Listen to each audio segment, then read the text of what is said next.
Hi there, listeners, and welcome to yet another podcast here on Provisioner Online. Thanks for listening. Today I am sitting here with on the phone with Ira Brill, Director of Corporate Communications for Foster Farms, and David Mata, who is Manager of Creative Services for Foster Farms.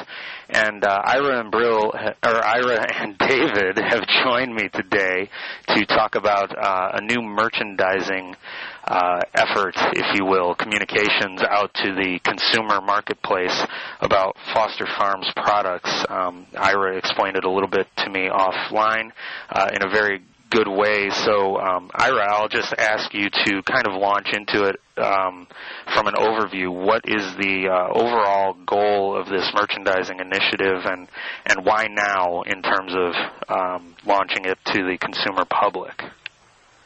Well, the goal is to offer consumers more choices under the Foster Farms brand. And so we'll be introducing Foster Farms Certified Organic and Foster Farms Simply Raised, which is an antibiotic-free product. And in part, this is a recognition that the market for fresh poultry is changing.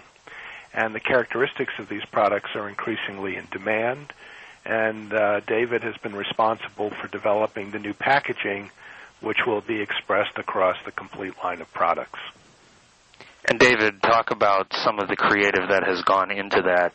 Have you actively tried to, a traditional brand like Foster Farms, you obviously want to give a nod back. You don't want to just blow up the whole branding creative initiatives that have been built over time. In what ways have you kind of looked back at the traditional branding, logos, things like that, and incorporated some new ideas into the creative that has gone into this initiative? Sure, so that in itself is quite a challenge, right? Let's take a quick step back here and talk about the overall objectives to the packaging. So first and foremost, it was really to develop a new packaging that reflects the brand positioning of simpler, healthier, and better. So that's first and foremost. And then second to that, reflects the choices, as Ira talked about, reflects the choices that consumers are asking for in terms of new products, specifically antibiotic-free and the organic. So really that was a challenge. The challenge would be finding a package that represents where we want to go with our product, with our statements, and then certainly keeping tabs to what is true to who Foster Farms is, right, in terms of the equity and the heritage and that type of thing, equities of the color, equities of of some of the iconic figures and such. Is there any particular new icon, new logo, new portion of this creative that either was a bit more challenging or something maybe you want to call out that you're particularly, I guess, proud may not be the word, but proud to have pushed through, if you will, in this entire initiative? Absolutely, and that being our brand mark. You can see our brand mark has done quite a transition. So what we've done is we've taken a kind of more realistic approach to just the positioning of the rooster itself, which tends to be a very iconic figure for Foster Farms, and also more importantly to convey the natural quality of our product.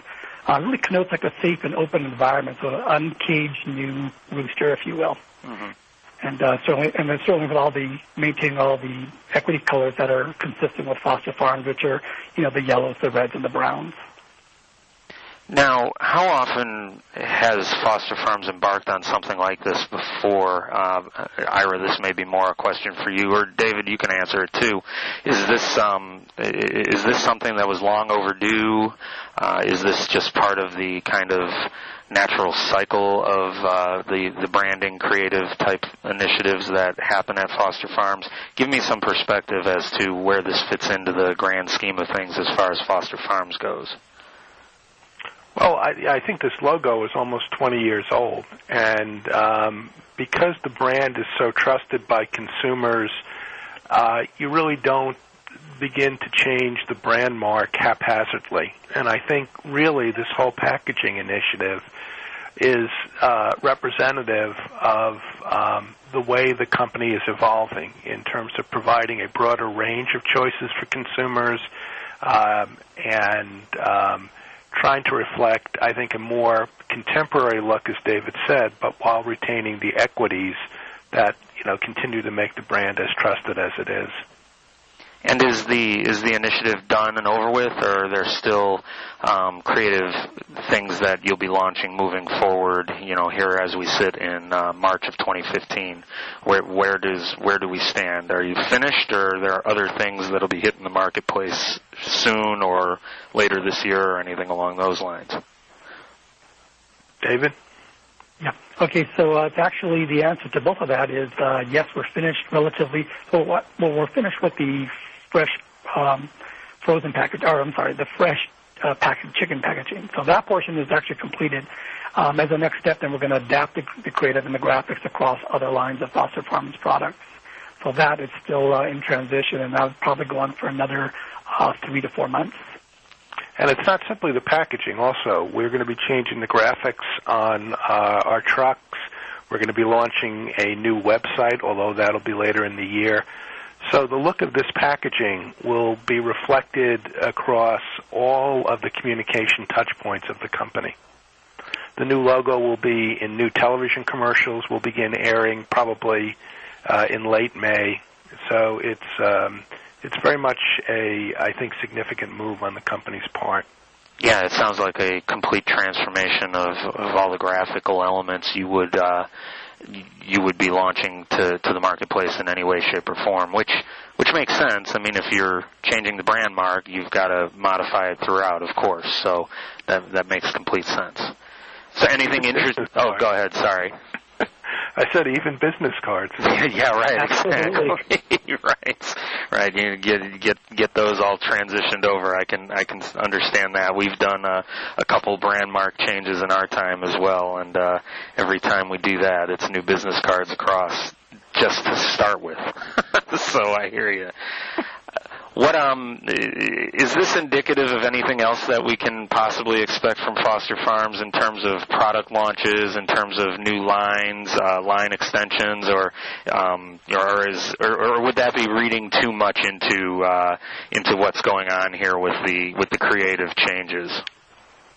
No, I think what the creative changes are representative of is the momentum the company has. We have a very aggressive long-term business plan, which really calls on us to double the size of the company over the next 5 years. And I think this, and if you look at the speed with which the new packaging was developed, I think that just simply reflects the kind of momentum that we're bringing to the marketplace. In terms of the packaging, just really quickly, just to make sure I cover all the bases here, is there any technical improvements to the package, any great leaps forward in the packaging that we should be talking about, that we should mention, or is it just a renovation in the look and the feel of the packaging? It's actually both. So in terms of how I think we've improved the packaging, you're going to see much more of a unified brand across the variety of different Foster Farms products. So, and that unifier is obviously the logo that translates from one product category to the next. But even more importantly, the usage of the illustration that we have planted or at least integrated with most of the packaging, which is kind of a yellow. Again, maintains the equity color of our yellow, but then that field, if you will, illustration helps unify across the various products. Excellent. Is there anything else we need to mention about the branding initiative or the merchandising initiative that we didn't cover before I let you guys go? Look for it in your stores beginning in April. Sounds great. Good call. Sounds great. All right, well, thanks so much, guys, for joining me today and talking to me about this. I appreciate it, and look forward to talking to you more in the future.